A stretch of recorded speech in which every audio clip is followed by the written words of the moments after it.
Yeah. Yeah. And, so, oh. Hello, everyone. This is Weifeng. I'm the microsurgery teacher at UW Medicine. Today we have a guest from ENT, PGY 4 resident, Monet. Yeah, Monet. She practiced some micro in our micro course, and now she want to go to a neck cancer fellowship. So today she want to come to the lab and practice more and prepare for the fellowship. Yeah, yeah. Molly, tell us a little bit about you. Yeah, again, so I'm one of the PGY4s at University of Wisconsin. Very interested in head and neck, and at the beginning of fourth year, it's kind of where you finally get your introduction into microsurgery and vessel anastomosis. So just trying to start off with a bang and make sure I can proceed and do well while I know where. Yeah, and today I have Dean. Dean is our research fellow, so I'm training him as the instructor, so he can go with us to teach course in the US and also overseas. Yeah. Okay, let's get started. So for the microsurgery, at the beginning when I just start teaching, so the PGY 1 and PGY 6. So at the beginning, I teach the PGY 6. We directly go into the microsurgery anastomosis. Okay. But slowly I realized, oh, they're missing small part here and there. Yeah. So since then, I start, everyone start from the very beginning, talk about the microscope, of the instrument and suture. And if the more senior resident, they can go faster. The younger resident, they feel, oh, it's very easy to know everything. Absolutely. Yeah. Okay, I think, yeah, let's get on the microscope. I would say the first thing that you probably seen this on a set with a microscope.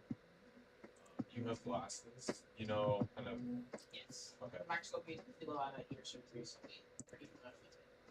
So these, just for this microscope, these gray marks on the top, you can see up here, line up with the kind of the gray line on the plus and minus. This puts you in like a neutral position. So if you ever sit down at a microscope and Dr. Zhang has sat down, I sometimes have to like adjust them to my own eyes. The knobs up here adjust your interpupillary distance. So you can kind of look, and it should be two circles that converge into one.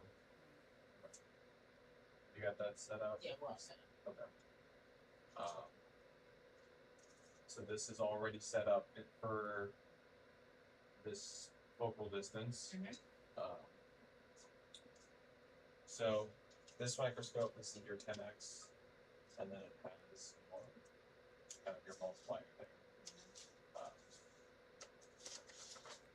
I'm going to zoom in all the way, and then you can zoom out all the way. There's foot pedals at the bottom here. Okay. So zoom is going to be on your left. Okay. Focus is going to be on your right.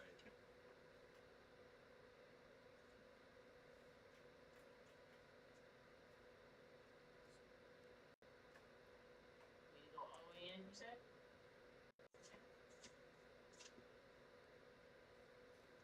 It's all the way in. Can you focus that? Yeah, so the pedal is like a seesaw. So the distal end is and the proximal end. Distal end you can use toe to press it. Okay. The proximal side you use your heel. Okay, understood. Yeah. So this is 1 centimeter. So that's in focus. What's the most you can see there?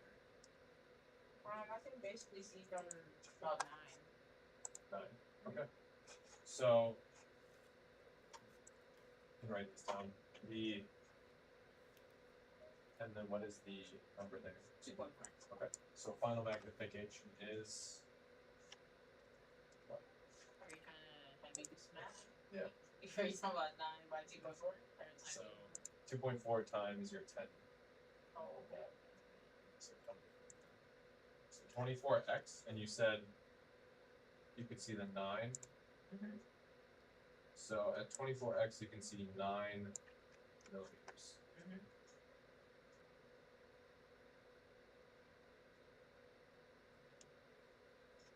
Over here, what is the tallest? You can see there clearly. The tallest? Hard to say, but probably. I mean, I think what you're trying to do is measure the suture. Is that what you mean? No, so Oh, okay. You just mean on the ruler. Okay. You can put it back down here. which one Yeah, is okay. this? Clearly, is that right? Clearly, yeah. Good time. So at 24x, you can see 9 millimeters across and 2 millimeters in depth.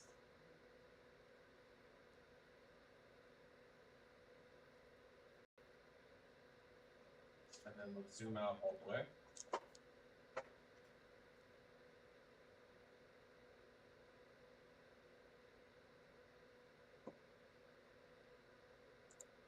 Stop at some point. All right.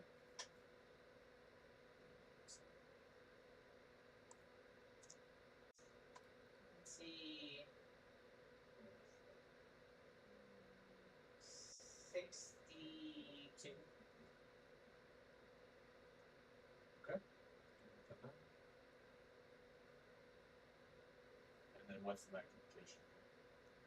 Still at 10x, right?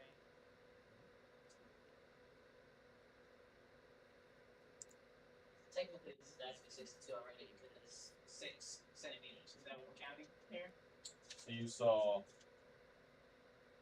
up to 62 millimeters, and then magnification is your eyepiece times by this.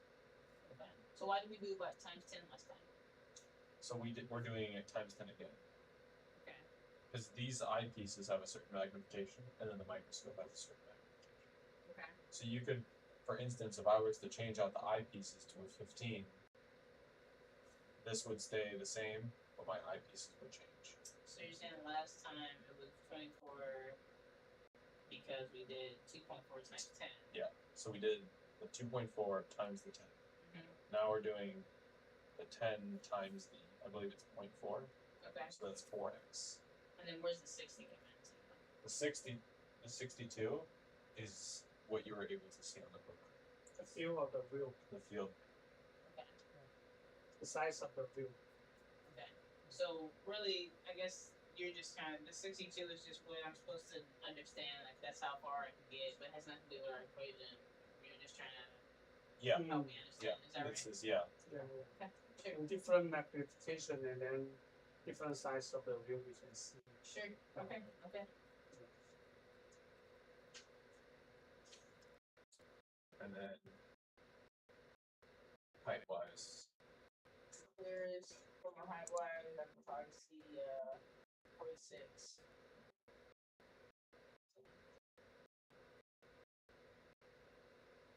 Okay. That's like in focus, 46. Mhm. Okay. So what this kind of takes you through is that it defines your box. Okay. So in simple terms, right, this exercise is the height travel, I'm sure you've seen it. The height travel is very minimal, so we're really operating in a three-dimensional space, but rather two-dimensional. So movements are going to be less kind of depth-wise and more horizontal movements. Just something that you have to kind of think about. You know, you're normally suturing, you're using loops or something else that is for your eyes. Or with fingers Yeah. rather than your wrist. So then the microscopes adds to that where you have less of a feeling of depth. So something to keep in mind, to write this down, for a 1 millimeter vessel, you can shoot for like a 10x. Okay. For a 0.5 millimeter vessel, you can do 12 or 13x. And then 1 to 2 millimeters. You can do 6 to 8 days. Magnification.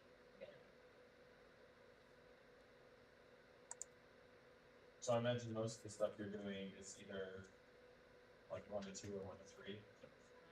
So like AFTs. More like, yeah, I would say anywhere between like, honestly, probably like 5 to 1, like 1 to 5. Oh, 1 to 5. Yeah, Okay. one bigger investigations and then small. Okay. So a lot of like 8.0, 9.0, Exactly. and 10.0 or something? 8 most of it. 8.0 is. Yeah. Because you can do some of the 8.0 with just loops as well. Exactly. So What's we your can loop? oftentimes What's do your a loop 3-5. Mine's a 2-5, so not ideal for sewing vessels, but we can. A lot of staff will just take their 3-5s like out of the country. Yeah. Yeah, so for the loop, 2-5 is good for dissection. Right. So and then 3-5 is good for the nerve. For the vessel anastomosis, if you want to feel comfortable, at least like 4 above. Okay. Like this microscope. And you want to use the lowest magnification that you can safely and confidently do the anastomosis. Any kind of further magnification or higher magnification is going to cause a lot more extra. So you don't need to zoom in all the way to see exactly what you're doing. I'm going to kind of quickly walk you through the instruments. Do you know what we have here? I'm sure you can recognize most of it, but Yeah, it's some jewelers, some sharp scissors. Yeah, looks like very much a curve versus straight. okay. And some mixes of them. Round handle versus flat. What's Do you guys do? We usually use. You guys, I actually don't know. I don't know. Let me tell you. I pay attention to it. so, yeah, you got most of it. I mean, super sharps, curves, straights. The round versus flat in plastics, we do a deep flap, so deep impure epigastric vessels can be a very fatty dissection, and you have a lot of fat or blood on your glove. You want something that doesn't rotate as much in your fingers. I imagine maybe for like an ALT. Depends if you're at like the harvest site. You're not going to want a lot of rotation there. I want to say ours are probably these, but I'm not 100%. The rounds are probably going to be the most common. Yeah. This is like round and flat. These are your standard like 8 millimeter rounds. Oh. This one's just 8 millimeter rounds. Okay. And you can always check scissors, dissecting. 18 is the length, and then round 8. Okay. So you can, when you're looking at it, you can look at part numbers if they have some. Scissors dissecting 12, part 7. So those are. So what do the numbers really mean? The 7 versus 8. Oh, go ahead. So the 7 is millimeters in radius. So it's saying it's round and it's 7 millimeters in a radius. This part? Yeah, the handle, the diamond. And 12 is the length of the entire instrument, right? In this instrument is the blade size. It's the blade size. Yeah, blade size. This one has 18. Yeah, this one, the 18, it's the length of the instrument. Different company, they have different definition. So here's scissors dissecting. Curve, the C is the curve. Oh, the curve, yeah. 15F, so F stands for fine, and then 12. Fine blade. So you can see, at least for super microsurgery, the blade size really is small. Okay, I see. Comparing to the regular standard plastic step, the blade size is 2 centimeter long. And then, yeah, most of the stuff you're gonna see in the OR is gonna be curved. So kind of a curved tip. So they also have a straight tip. You know what that is? Why they have straights? Or what class? Those things are curved. This the standard, so we can bend is 2 Gotcha. centimeter. Okay. Do you know why the instruments are in the operating room mostly curved and not straight? I know why the needle driver is not required scissors. Yeah, the Caesar, you can see the name. MI is the common name. Caesar, adventitia, straight. So Okay, the so straight for Caesar use. is, yeah, Okay. yeah. So remember when we, in the regular surgery, we use curved Caesar to dissect something out, like dissect the vessel or dissect the nerve out. We don't use straight Caesar to for the dissection. So at the beginning, when our professor they do microsurgery, they don't have micro instrument. All these instrument design is the idea is translated from the regular instrument. So they still use the curved Caesar as the dissection. Okay. So they still name it dissecting curved Caesar. I see. Okay. Straight Caesar, adventitia, straight, but it's not true. If you go to a textbook, I know where it's from. Mhm. If you go to a textbook, you may see when they talk about to remove the adventitia, you may see a figure like that, and then use in the process. So you use a forceps to hold in the adventitia, and then use a straight scissors to cut all the way. Oh, I see. That's the perfect I see. situation, I see. and that's why they name it straight scissors as an adventitia I scissors. see. But mostly that's too good to be true. If the vessel you can hold this adventitia like this away, that means it's already developed from the middle layer. Okay. That means this part is unhealthy. We need to cut this part and then start from here. And then we still, most of the time, we still use curved scissors to hold the adventitia and then trim it. Okay. You see your the teacher trimming the adventitia, right? So we still use curved scissors for the adventitia.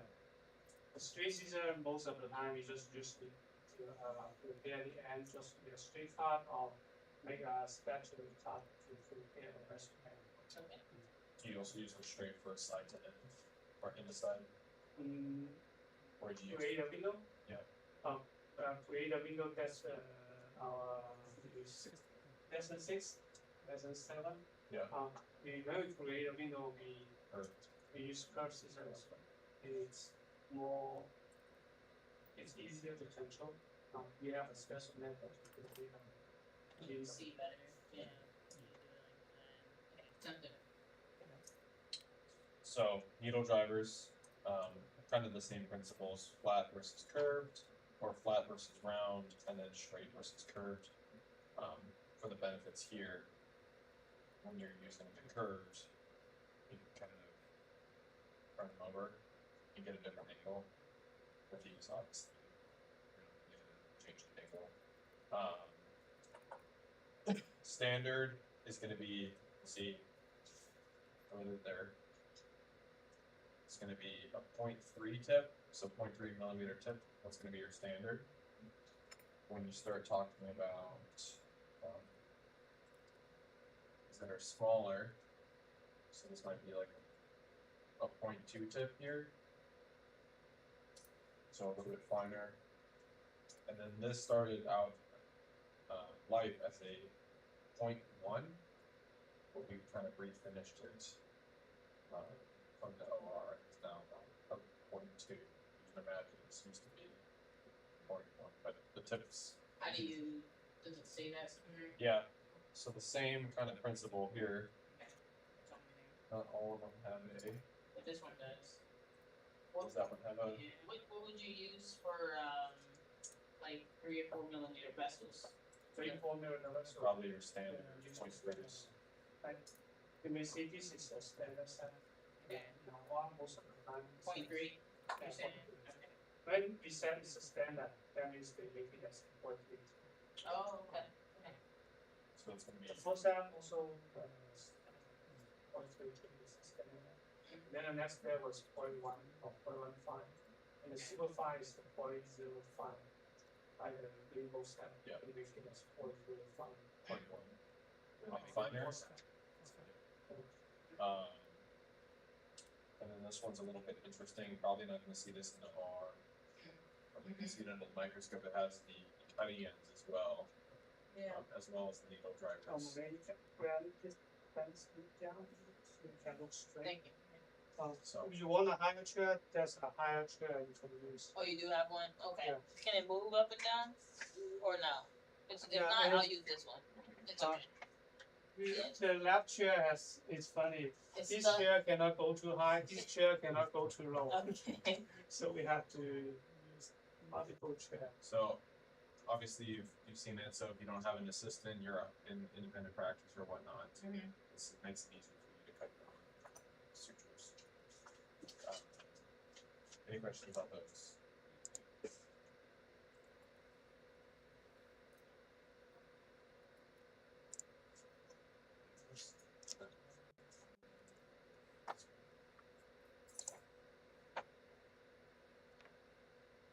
So forceps, dilators, rulers,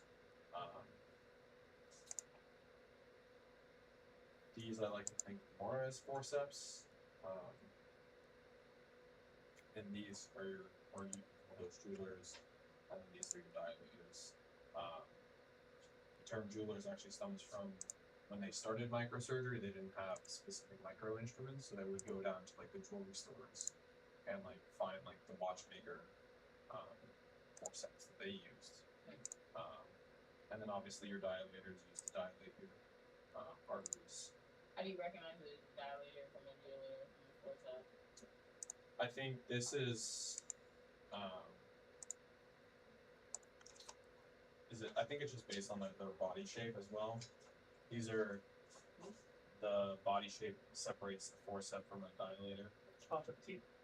And tip those. Yeah, yes, no dilator.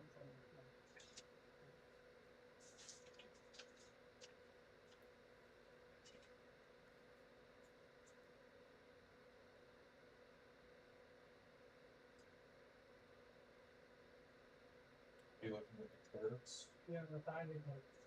How to sleep, sleep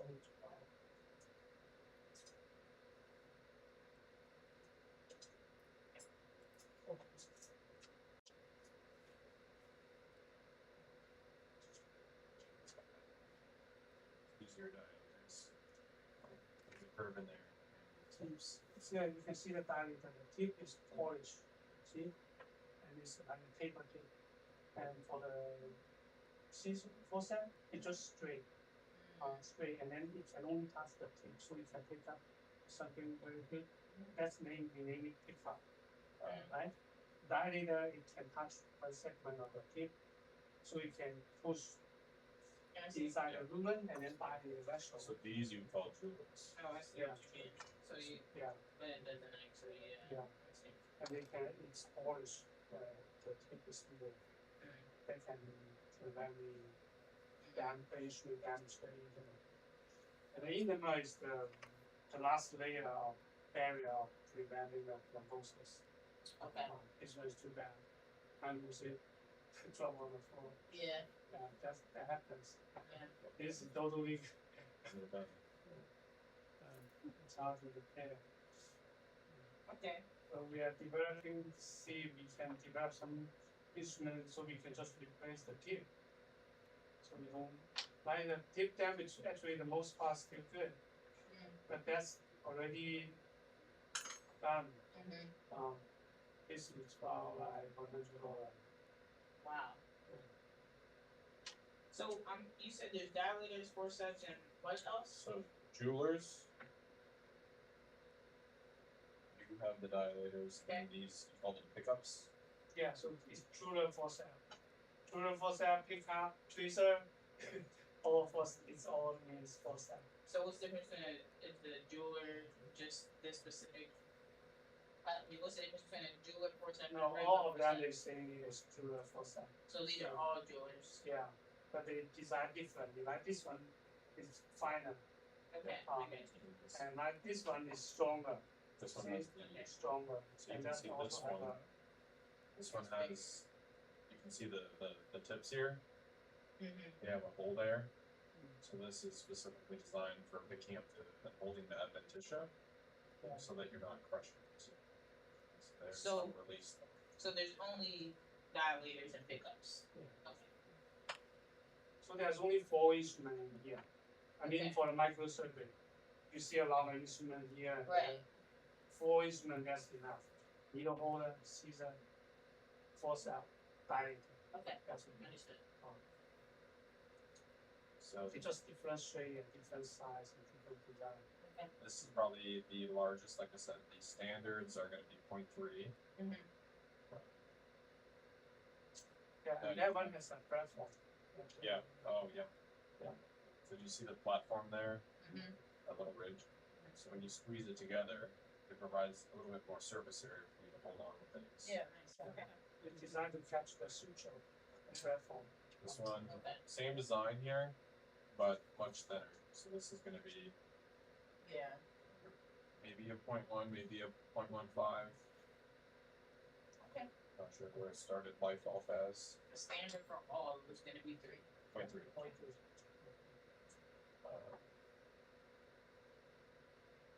So this one's really fine. So 0.1. Mm-hmm. And then I'm not sure if this is 0.5 anymore or 0.05. Let's see, this is actually would be lower than that. So this would be 0.05. So super, super fine. Okay. Same Yeah. with this So one. 0.05 is for the lymphedema surgery. Yeah. Most of the time, the lymphatic vessel, like arm lymphedema or the lower limb lymphedema, the subacute lymphatic vessel, we connect to the vein to SLVA to treating the lymphedema. That lymphatic vessel, most of the time, the vessel is between 0.8 to 0.3. And very lucky you can get a 0.6 and 0.7. Most of the time it's below 0.5. Wow. So think about it, that's a 0.5 vessel. You use a 0.3 pickup, it's harder to do anything. Sure. That's why they design 0.05 Okay. for the small microscope. Wow. 0.05 is like a disposable instrument. It got damaged very quickly. That's the problem. I see what you mean. Yeah. And it's selling it very expensive. I bet they do. That force have $200. This legal is scissors $1,500. Really? They retire. They take a look at the table, they got damaged and retired from the OR. But that's still Yeah. pretty good. We can fix a little bit by just bending and Right. and shoving. So for your let me get the suture. Okay. Talk about suture. We can talk about the suture. Do you have the little oh this way? Yeah, so talk about the suture. Suture line, most of the time we use, you can write down like AO, NIO, NO, whatever, no, Okay. So most of the time, the ENT and plastic surgery are hand, we use this suture. Mm-hmm. Transplant cardiovascular surgery, we use bigger suture like 6-0, even 5-0. And there are sometimes there are suture material also different. We most of the time use nylon. In the cardiovascular surgery, they stitch the aorta.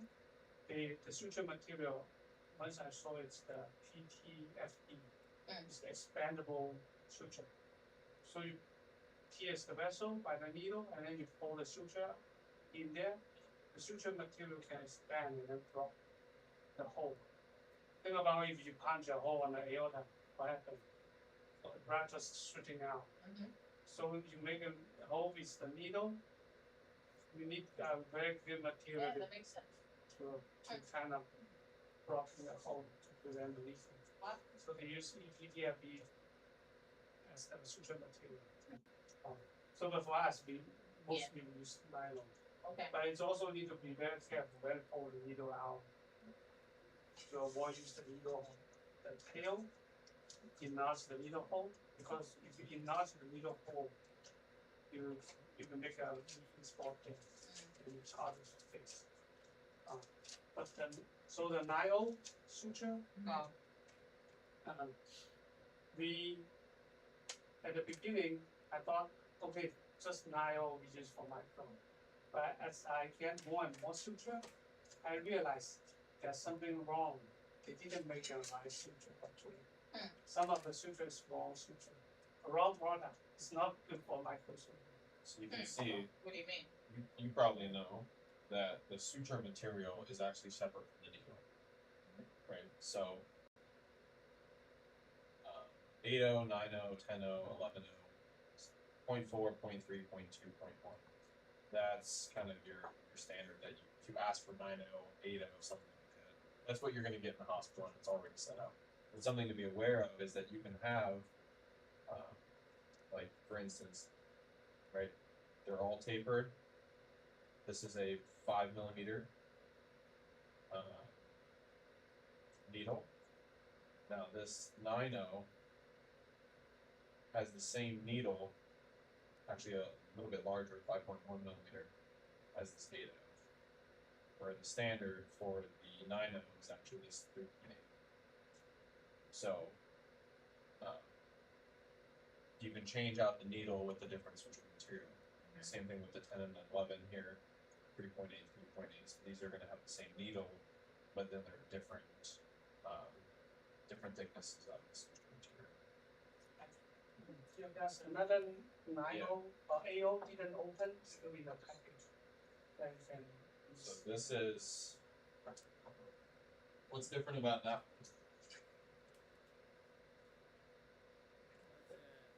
Different type of needle. Yeah.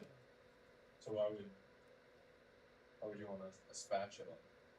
We don't use those in regular cases, so not exactly sure why they would want to use that.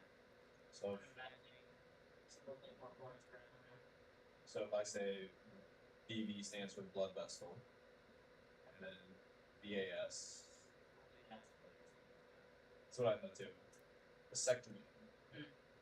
So they do use this needle, a spatula needle, when they do vasectomy reversals. So they actually have to do it in anastomosis and the vas deferens. The vas deferens is the wall is very thick. It's full of smooth muscle. So they need a spatula needle to kind of cut through that.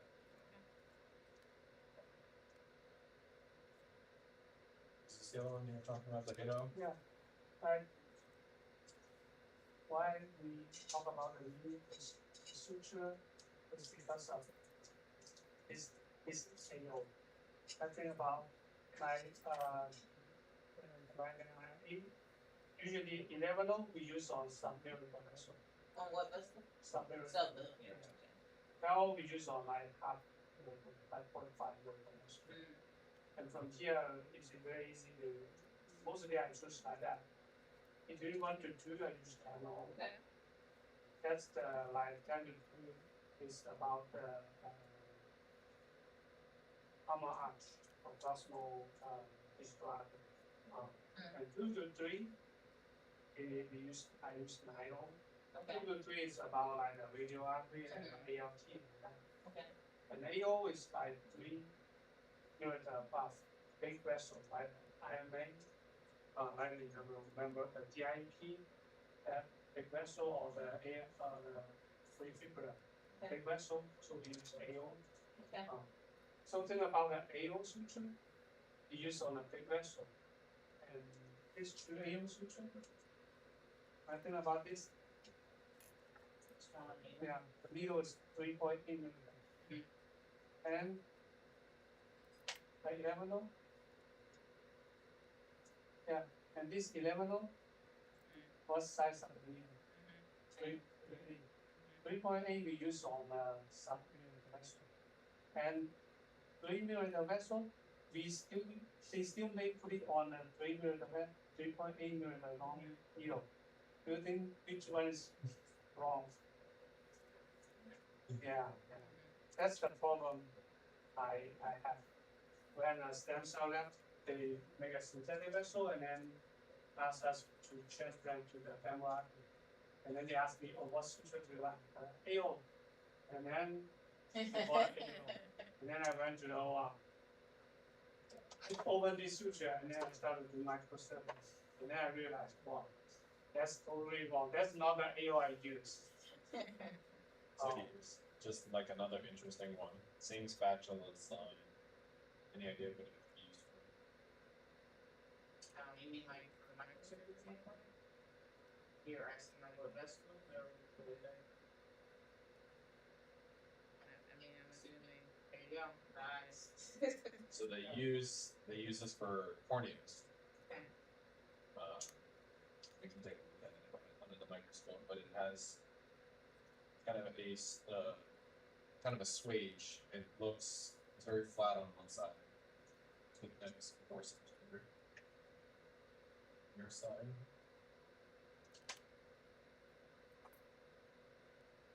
That's the listing here. Oh yeah. Mm-hmm.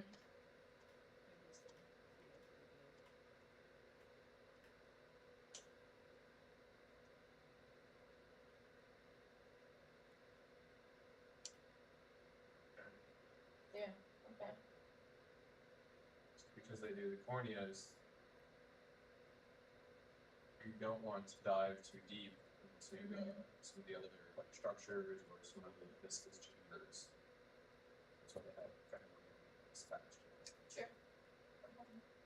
So just something to be aware of. I know it's kind of outside your specialty, but the microsurgery is just applicable to many different skills. I asked my friend who said the eye tissue is stiff, it's tough to pierce. It's not like a vessel, so they need a special sharper spine. And also they don't want to take a full thickness bite, so they only want to take a partial bite because the eye inside is fully. Right. So if we take a full thickness bite and fully leak out, Yeah. Right. and also the bacteria will come in. So they use special needle. Okay. It's amazing how they can make that needle. Yeah. Seriously. So here's just a couple needles. You Okay. can pick them up, play with them for just. Sure. You want to talk about how you guys expose these? Yeah. So. Right. This is all in the hands, all in the hands and all in the fingers. So you want to make sure when you set yourself up, your neck is relaxed, your shoulders are relaxed, you're in a good posture, your elbows and your forearms are kind of situated. Ergonomics is the key. When you hold them, I like to think about kind of just balancing them here. So DIP of the middle finger and kind of web space between the thumb and the index finger. So I like to balance them. Okay. That way, when I'm using them, really the only thing that's moving is my index finger, and I'm using my thumb as like a stop, and then I can rotate it.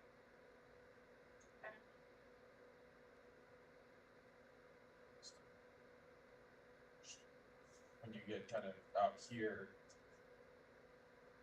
any sort of movement is going to be exaggerated. Here you kind of have 3 points of contact. Yeah. Okay. So you can take a look at these. It's kind of a hodgepodge of a couple different.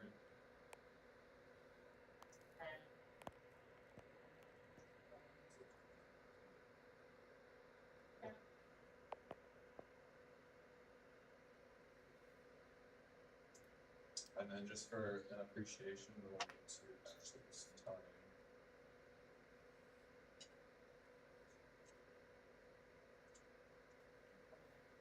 So these are the smallest sutures in the Okay. So just as a, so I would use just these. Yeah. Basically, only the rainbow things. Just give these, just kind of an appreciation of like how small that is. So each of those would probably, well, are going to be more than $100 a piece. What is what size are they? These are 12s. All of them are 12. Yeah. So 12 is the smallest. They make a ones. So this company makes ones a little bit smaller. Okay. And that's the smallest. Yeah, I don't think it's commercially available though. 12 is the smallest in the US. Okay. Okay. Only Japan has the 30 the needles for 8 milligrams. Nobody has using it yet. Yeah. I Okay. can imagine there's not many actually people in the world that can use that Right. with any sort of reliability. So let's back out here and just do some stitching.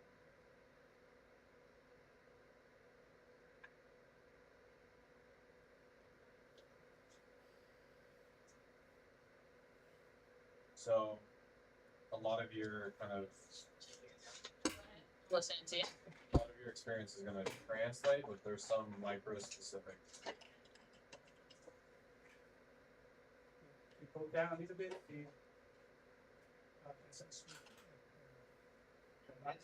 Like for this is actually appropriate for my arms. Yeah. Yeah. You want elbow can stay like a flat ankle. So kind of the same thing. 2/3 between the swage edge. Actually, you think we should use a different, not the pocket suture, different. Yeah, you can try different. Just a good suture. Yeah, use a good one. We were just having some fun, so you can use the good stuff. You heard it.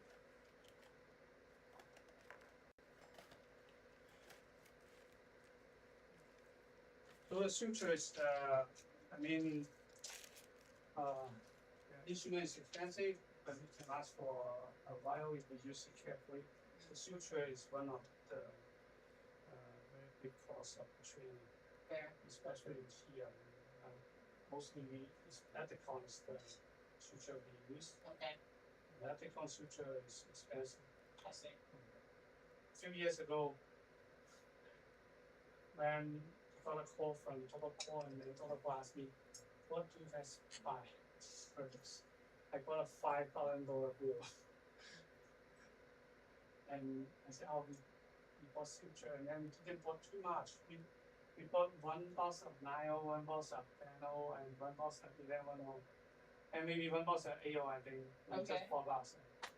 Wow. So, and we got some expired one for the 9O, and then the 11O is not expired because there's no expired product online. So our manager just bought it a new non-expired one. It's $2,000 Really? for 12. For just 12 sutures? Yeah, like a box just 12. Wow. It's crazy. And since then we realized, well, the suture we have to find a good solution to make it sustainable. You can use the rules.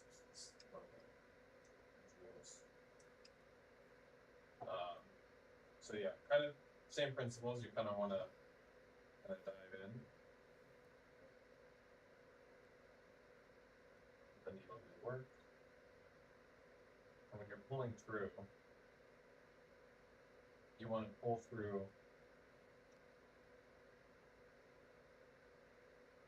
that linear fashion here. So this suture material, let's just say outside the field of field of view, it gets stuck on something, you pull, you create tension. You don't want to do that with the vessels. So when you pull through, you want to keep it as linear as possible, and you can use your needle drivers to provide a little bit of counter tension. Pulling. Look at my wrist here. It's kind of a wrist movement. You don't want to move your arm that much. So I have this kind of in my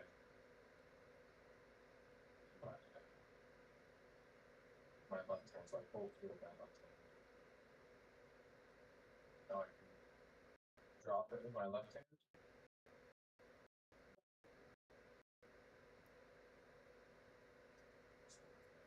And these are magnetized, right? These shouldn't be. What is that about? We don't like it's unmagnetized. That's why we have to magnetize it. Oh wow. But it's the stainless steel. That's why we have titanium screw. The earth is a big piece of magnet. So slowly getting magnetized. Oh, okay. And that's why even in the OR they have the demagnetizer. But that demagnetizer there's another story to tell. Okay.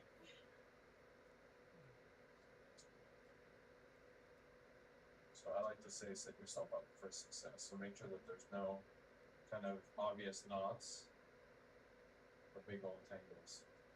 So you're going to leave yourself kind of an appropriate tail. We'll soon figure out what is an appropriate tail length. So I would say this is going to be probably a little bit too small. And probably going to be a little bit too long. So somewhere kind of in between. So when you grab it, you're going to make sure that the end that's going to the suture is coming up from your needle drivers. The end that's going to the suture?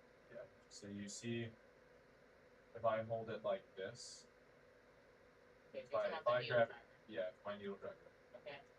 If I hold it like this, so you see the end that is going to the suture is coming out the bottom of my needle driver.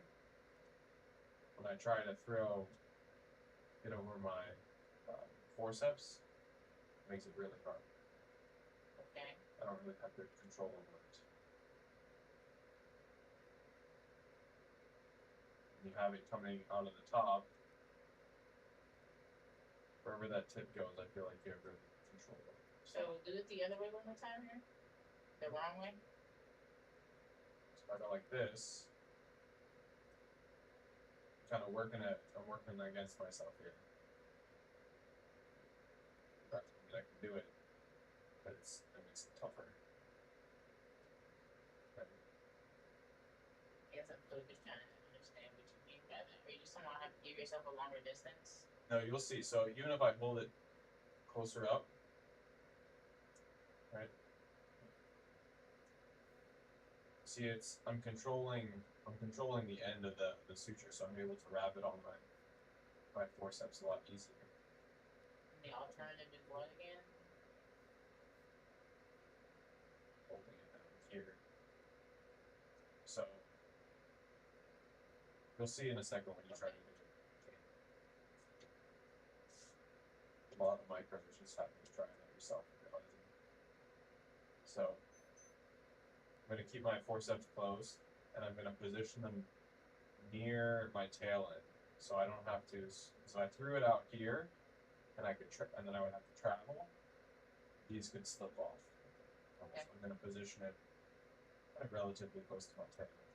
So when I make my two, tie my surgeon's knot, I can keep it nice and I don't have to move that knot. Sure. And when I come back, same thing. If I had it over here, I would have to grab the tail. If I keep it close by,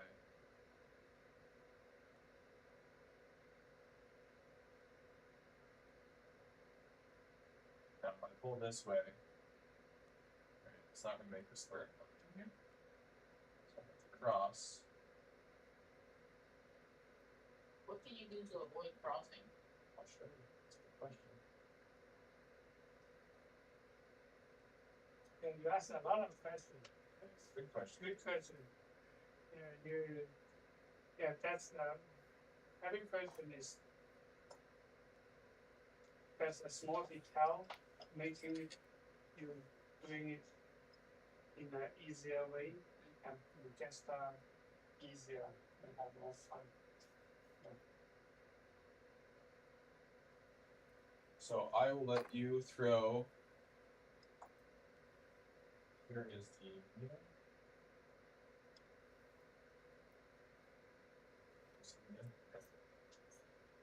Alright, give us a extension. Say it again. What did you say? Just put a stitch anywhere. Oh.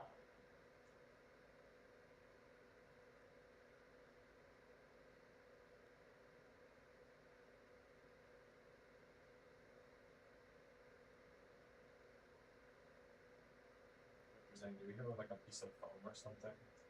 The crux pad is.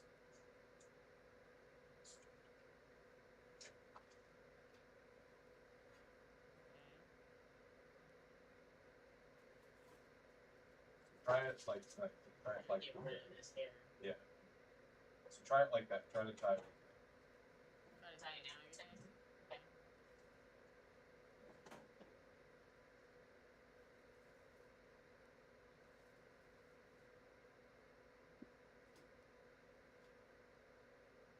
Do we always use surgeon's knots or what? So you can. Is that normal? Yeah, so if the vessels are under a little bit of tension, you can use a surgeon's knot to start. Yeah, surgeon's If knot. there's no tension or very little tension. I mean, are we ever? When are we sewing vessels under tension though? that usually like not ideal, right? So for the first and second half, Uh-huh. mostly we need to bring the vessel together. Usually we will use the scissors now. And then after that, the vessel is approximately pretty close. So then from the third and fourth, we can use regular just one loop. Okay. Good question. Every question is kind of challenging is Yeah. teaching. So what Teaching Dean is getting better at teaching. how can I be doing these things differently here? I'm sure I don't even know my knots are square because I've been squaring up and watching them. I So guess I'm not crossing over. try using your needle drivers Okay. as the holder for these. Okay. You said stay Because you've been close. using your Also, it's over. Try to use my needle driver as the holder. so hold the suture material with your needle drivers. Like this. Is that what you're trying to say or no? What were you gonna say? So you figured out. Nah, it's crossing me. The other part. You already figured it out. So What by exactly am I figuring it so out? by instinct, look at this. Let me just Go ahead. the way you're. So when you initially grabbed it, you grabbed it like this, right? But you naturally made the correction to grab it like that. See the difference? So if I grab it like this, the bottom of my needle driver is pulling the suture down. If I grab it like this, it's now entering the top.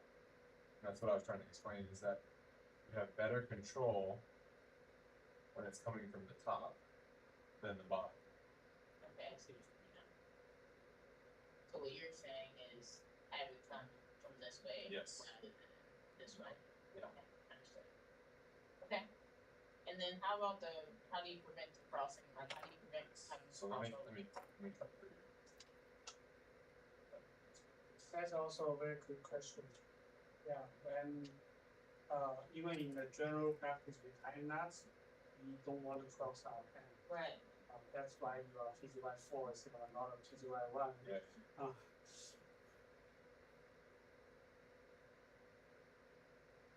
The ENT resident they learn it much faster. Yeah. Because you use microscope a lot of time. Yeah. So probably just the microscope itself is a lot of the learning curve. Yeah. Is that what you're saying? And then you feel the ENT resident they feel more comfortable handling the instrument and the microscope.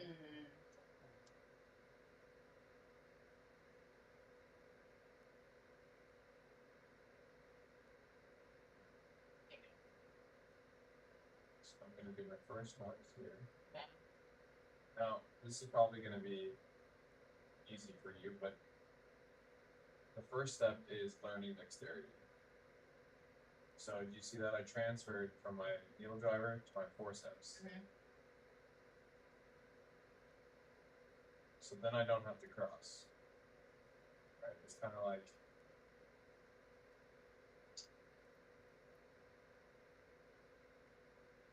What's the thought process behind that? I can kind of get it, but like. so this is more for dexterity purposes. I guess what I'm trying to say is I can understand that if you swap it over, then you won't necessarily need to cross. Yeah. But I guess what I'm trying to think about right now is like, if let's say I can't, like I put my suture down or something and I don't know, I just forget which one I'm supposed to go back and forth with. Like, what is the actual? Is it like the one that's where it's coming out of? Like, does that make sense? What I'm trying to ask or not really? Yeah, it's like if you left. If I put these down and like not sure which one I was left on, or even if in the middle of tying. Or let's just say I'm tying and like I can't remember which one I just gave back. Like, how do I think about So how to make sure my knot is square. it's from this method, it's wherever I'm in, whatever hand I'm holding it in, I just know I need to get to the other hand and tie it. Right, so I'm always controlling the suture, and I'll show you with the next one. I guess what I'm trying to say is like I if know, you were I in know the, what you're talking about. Sometimes you feel, oh, I will, I can't remember if I just went Yeah. right. but that won't happen. Okay. You just after a while, at the beginning you will struggle, but after a while, like we already just naturally go to that. Mm. Yeah, it's just like muscle memory. have you ever had when You you're don't need to tying think. your hand tying? Have you ever had the thought where you're like, did I throw that underhand or overhand? Yeah, that happens all the time. That's exactly why I thought about this question. So it's about having a method and using that method. Yeah, I can explain like if really want to dig deep into that, like Mhm. take a look at this one. This is the long end, this is the short end. Okay. So here's tissue we go to it. So the vessel, the instrument we want to make moves on is always on the other side of the short end. Mm-hmm. So the short end is in this side, so we should hold in the long end by here, and then we want to make moves on this instrument. Like for example, this should be the needle holder. So now you pick up the long end right here. And then after tie the first knot, the short end will go to this side. And go this way, right? After we pull the knot, then the short end will go to this side. And then this short end will be on the other side after we suture. We want to make loops on. So we hold this one and make loops on and hold this way. So it's always like, so we come here and then we pull like that, make a square. Yeah. But actually, I never think about that. At the beginning, we need to struggle. That's why the beginner is so hard. But slowly it just become your muscle memory. Like we walking. We don't need to tell us, okay, flex our hip, extend our knee, and then put down. No, we just walk. So that's why we need training. Training is for microsurgery training, and I feel everything is almost the same, like sports. Do you play any Basketball. Yeah, basketball. So we just shoot. You don't need to. Until you train enough, you don't need to. Raise arm and then flex or raise and then shoot and keep your arm stable. Yeah. You don't need to think. So microsurgery is the same thing. I asked one of my friends, he's Olympic game silver medal of the figure skating. He was a teacher who teach the kids. Ask him any theory in the training they use in the athletic part. I want to borrow that theory to the surgical training, because surgical training we don't have that kind of theory. And the sports, like the athlete, they like Messi, his salary is like how much I don't know, 1 billion or 10,000, $1,000. So they have a lot of theory supporting their soccer training or like also the track and field training. So they have a lot of theory, sports in there. But a microsurgery training, we don't have that. But actually, I'm very confirmed based on my observation. It's just muscle. We training the small muscle, they training the big muscle, and also the nerve, the brain system, because the brain control our muscle. At the beginning, we feel struggle and feeling not comfortable. It's because this group of muscle, intrinsic muscle and external muscle, they never work together to do this kind of motion. But after a few of training, they get used to together and work together and then just make it happen. Like speaking also a muscle training for me. Like a strong R sound, I never make it until I have to really, I need to make an R sound. or I just skip that because it never exists in my language. And then it's because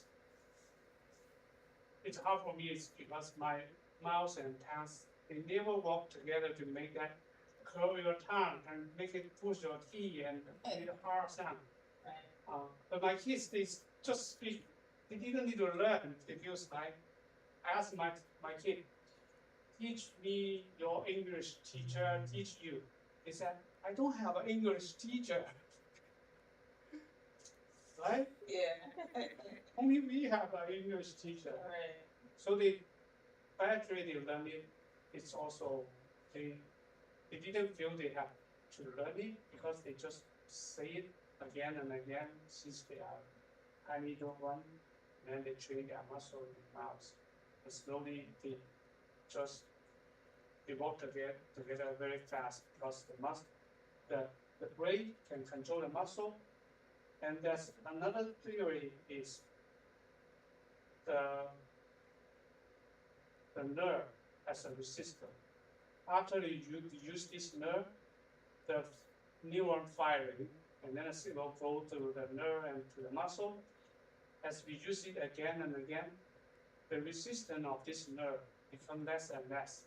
So think about if less resistant, the signal from the brain will go to your muscle faster. Right.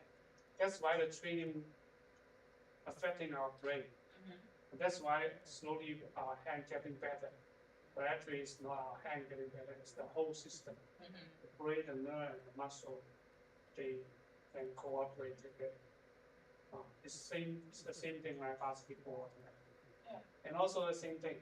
Start younger, you learn it easier. I teach my daughter when she was 7 years old.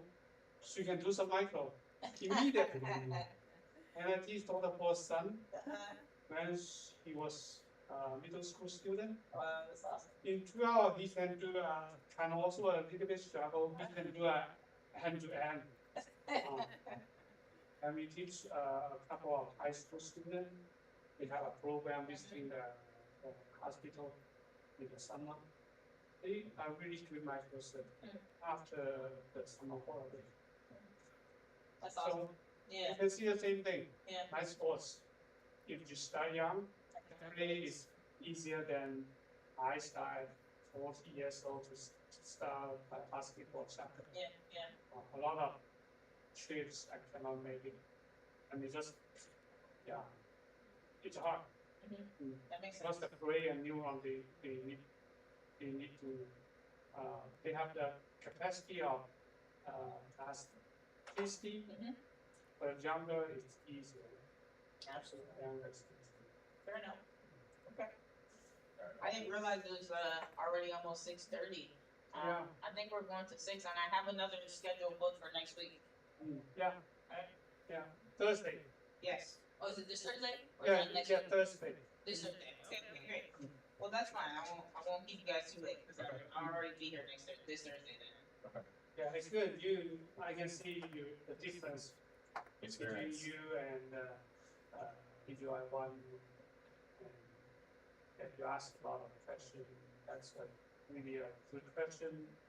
And the question is one of the things kind of immediately after you get an answer, you can be a very good microsurgeon because you know what is happening, what is the difficulty in your hand. Yeah, Appreciate that. great. Thank you. Thanks for taking your time too for this. Yeah.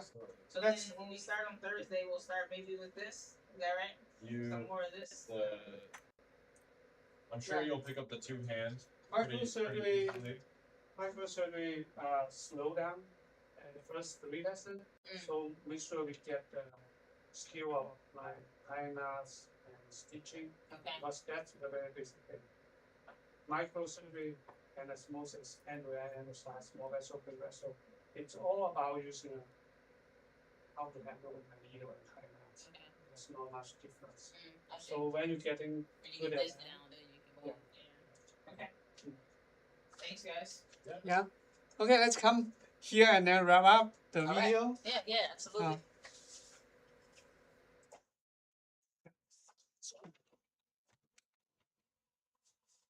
Hello everyone. So yeah, every time you feel the time, we didn't feel the time. We feel just like half hour, and then actually it's like I feel bad. 1 hour. And we walk through the microscope instrument and suture. There's some small detail is very important for you to have a whole picture of the microscope and also set yourself up for success in the future. And then we practice some stitch up, not time method, and then try his best to teach. Did great. Yeah, and yeah, I mean it's kind of teaching is also a technique. You practice more and more, and then you're good at that. Um, yeah, and Monet, share a couple, 1 or 2 points now in your mind you feel today is helpful or valuable for our audience, Absolutely. friends. Yeah. Mm. So I would say honestly, to be honest with you, I think that the sort of endpoint theories that we were discussing, like, just kind of keeping in mind that the beginning will be a lot different than the end, and being able to build that muscle memory. So really getting in here and practicing as much as possible is probably going to be one of the most important things. And then as far as technique, it will probably eventually come, but it really takes practice. And so that's definitely one thing I'm gonna keep in mind and make sure I like stay consistent with practicing, so that way I can actually improve. And then as far as the specific techniques, it was really nice getting to know like exactly the sizes that I would need to use for certain vessels. Yeah. And keep in mind, so for me, I was just trying to lock in on like, okay, I know for a fact we're not doing any 1 millimeter vessels, so I want to like focus on this one and like and try to keep those in mind. So I'm not trying to remember too much, and I'm trying to just focus in on what I need to know for my field. Yeah. That's two very good point. Yeah. So if you want to know more and or want to know what we are talking about, please go back to our video and take a look. Yeah, and also I can see the ENT resident, they are very good microsurgeon already because they do most of the microsurgery under the microscope. So they already get used to handling the instrument and working in a nano small field. Yeah, they're Very excellent. comfortable. Yeah. Okay, and also good job for Dean. Yes, you did great. Yeah. Okay, bye. Bye.